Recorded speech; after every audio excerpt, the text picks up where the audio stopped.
There's something rather curious that happens when you begin to wake up. And I don't mean wake up in the morning after a good sleep, though that's important too. I mean wake up in the sense of seeing through the game, understanding the cosmic joke, realizing that you are not a stranger in this universe, but rather an essential feature of it. When this awakening begins to occur, you'll notice something peculiar. Your circle of friends starts to shrink, not because you've become disagreeable or antisocial, but because you've begun to operate on an entirely different frequency. It's rather like trying to tune into a radio station that most people can't quite pick up. They hear static where you hear music, and they hear music where you've begun to notice the silence between the notes. Now, let me be perfectly clear about something. This isn't a matter of superiority. The spiritually awake person isn't better than anyone else. That would be missing the point entirely. In fact, anyone who thinks their spiritual awakening makes them superior has simply swapped one ego game for another. They've traded their business cards for prayer beads, but they're still playing the same game of one-upmanship. The reason spiritually awake people often find themselves with fewer friends is far more interesting than simple superiority. You see, most human relationships are based on mutual hypnosis. We agree to believe certain things together. We agree that Monday morning is terrible and Friday evening is wonderful. We agree that success means climbing a particular ladder. That security lies in bank accounts and insurance policies. That happiness comes from getting what we want. But when you wake up, you start to see through these agreements. You realize that Monday morning is neither terrible nor wonderful. It simply is. You see that the ladder everyone's climbing doesn't actually lead anywhere. Sure, because there is nowhere to go. You're already here. This is it. And that bank account you're building, well, it's a wonderful convenience, but it won't save you from the fundamental insecurity of being alive. When you try to share these insights with your old friends, something interesting happens. They look at you as if you've gone slightly mad. And from their perspective, you have. You've stopped playing the game they're still deeply invested in. It's as if you're at a poker table and you suddenly announce that you can see that the cards are just pieces of cardboard with symbols printed on them. Technically, you're absolutely right, but you've just ruined the game for everyone else. The conversations that once sustained your friendships begin to feel hollow. Your friend complains about their boss, and you understand that they're not really upset about their boss. They're upset about their resistance to what is. Your colleague obsesses over their child getting into the right university, and you see the anxiety is about their own unlived life, not the child's future at all. Your neighbor boasts about their new car, and you recognize it as a desperate attempt to feel significant in a universe that appears indifferent. Now, you could point all of this out. You could try to wake them up, but here's what you learn rather quickly. Nobody wants to be awakened. The Buddha himself said he could only point the way. He couldn't walk the path for anyone else. People are deeply attached to their dreams, even when those dreams are nightmares. Especially when those dreams are nightmares, because at least a nightmare is familiar. So, you find yourself in a peculiar position. You're living in the same world as everyone else, but you're experiencing it differently. You're like someone who's suddenly realized that the movie they're watching is just light projected onto a screen. You can still enjoy the movie. In fact, you might enjoy it more, but you can't quite lose yourself in it the way you used to. And your friends are still completely absorbed, crying at the sad parts, cheering at the victories, utterly convinced that what's happening on the screen is real and important. The spiritually awake person begins to value authenticity over comfort. And this, my friends, this is where friendships begin to fall away like autumn leaves. Most social interactions are built on a foundation of mutual pretense. We pretend to be more confident than we are. We pretend to be interested in things that bore us.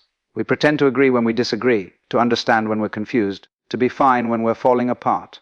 But when you wake up, you lose your taste for pretense. You can't quite muster the energy to maintain the facade anymore. When someone asks, "How are you?" you might actually tell them not in a theatrical, attention-seeking way, but simply honestly. And this makes people uncomfortable because "how are you" isn't really a question, it's a greeting. The correct answer is "fine, thanks, and you?" Anything else disrupts the social protocol. You also stop laughing at jokes you don't find funny. You stop nodding along with opinions you don't share. You stop engaging in gossip about people who aren't present to defend themselves. Not because you're trying to be difficult, but because these things suddenly feel like eating cardboard when you've tasted real food. And your friends notice? They notice that you've become unreliable as a co-conspirator in the usual social games. Here's something else that happens. You become comfortable with silence. Most people are terrified of silence in conversation. They fill every gap with chatter, with observations about the weather, with recycled opinions about current events. But silence is where the real communion happens. Silence is where two consciousnesses can actually meet without the interference of all those words. The spiritually awake person discovers that you can sit with someone in complete silence and feel more connected than you ever did drowning in small talk. But most people find this unbearably awkward.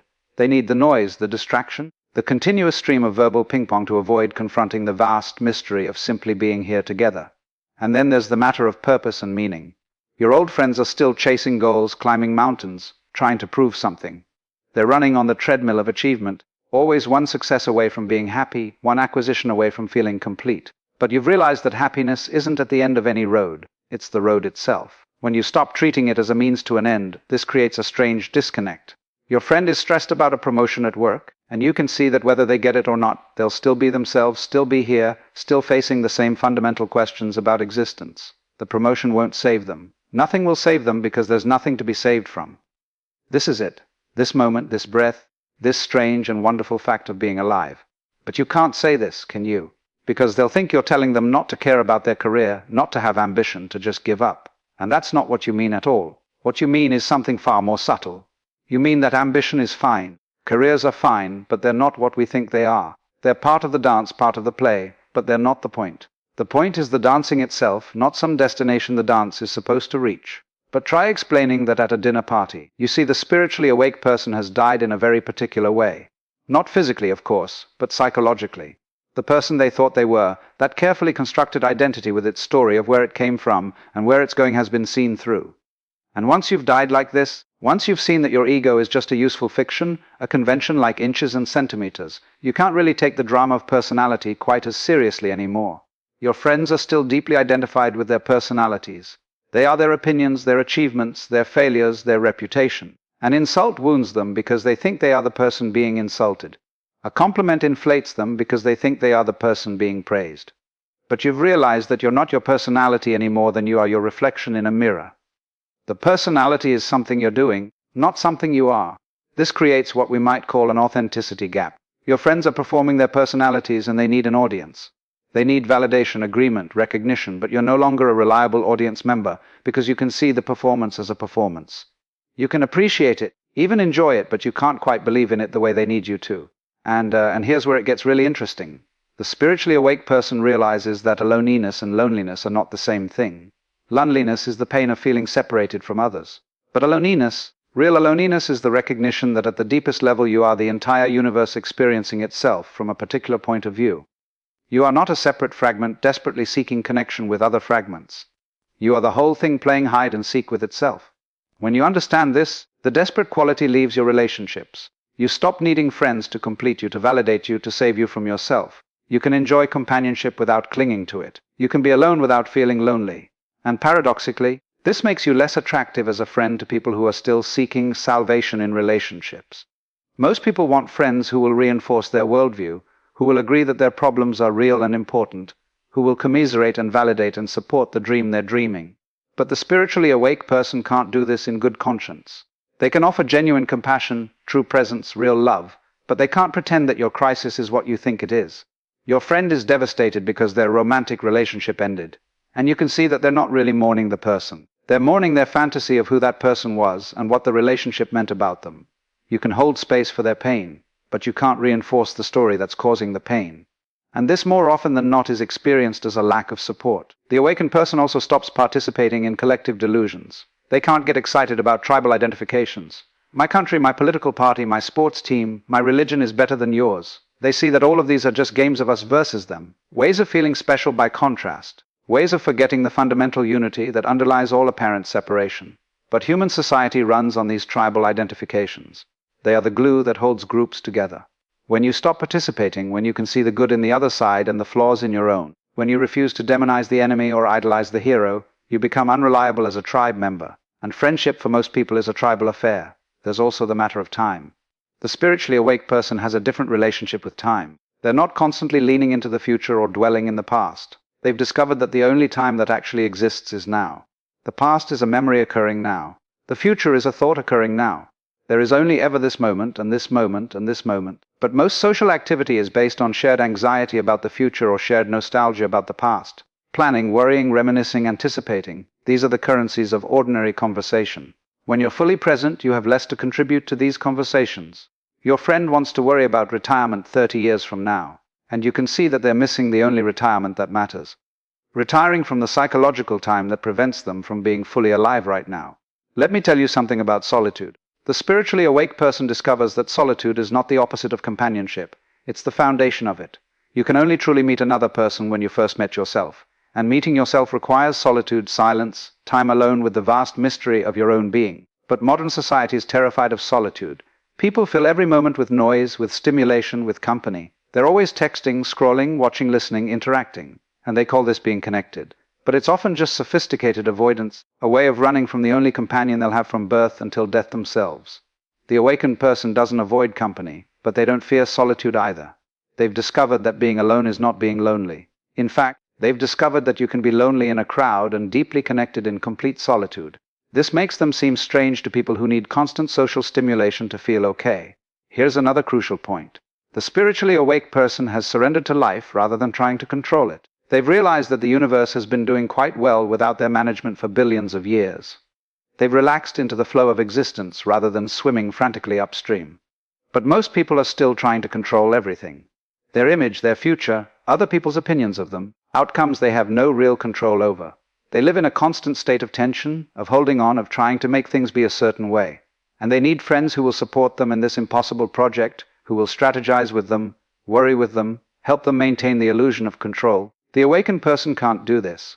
They can offer presence, acceptance, love, but they can't pretend that your need to control the uncontrollable is anything other than the source of your suffering. And this is often experienced as a lack of caring when it's actually the deepest form of caring. You also begin to see through the victim stories. Everyone has them. The narrative about how they were wronged, how life dealt them a bad hand, how they would be fine if only this or that had been different. These stories give people a sense of identity and absolution from responsibility. But when you wake up, you see that holding on to these stories is like drinking poison and expecting someone else to die. This doesn't mean bad things didn't happen. It doesn't mean people weren't hurt or that injustice isn't real. It means that continuing to identify with the wound to build your sense of self around what was done to you is optional suffering added to unavoidable pain.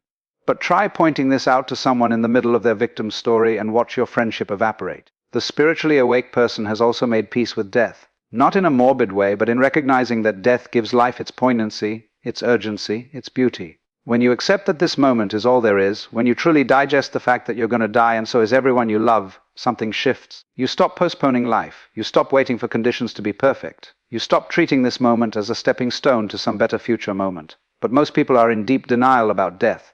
They organize their entire lives around avoiding any reminder of mortality. And they need friends who will participate in this denial, who will help maintain the fiction that we have all the time in the world that death is something that happens to other people far away. Not yet. When you stop participating in this denial, when you live with death as an intimate companion that makes every moment precious, people find you unsettling. You remind them of what they're trying to forget.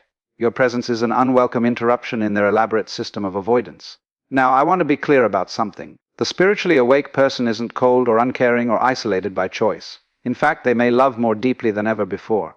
But it's a different kind of love. It's not need masquerading as love. It's not transaction disguised as affection. It's not two people using each other to avoid facing themselves. It's a love that sees the divine in everyone.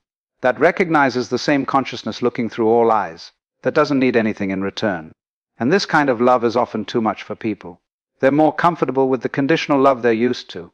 I'll love you if you make me feel good. If you agree with me, if you reflect back to me the image I want to see. So what does the spiritually awake person do? They don't force their insights on anyone. They don't prioritize or try to convert. They simply live from their understanding and trust that their presence will attract whoever is ready for genuine meeting. They accept that they may have fewer friends, but the friendships they do have will be deeper, more authentic, more real. They understand that awakening is not the end of the journey, but the beginning.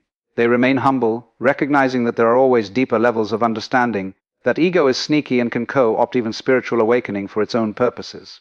They stay awake to their own tendency to fall back asleep, to start taking their insights too seriously, to create a spiritual identity that's just another prison.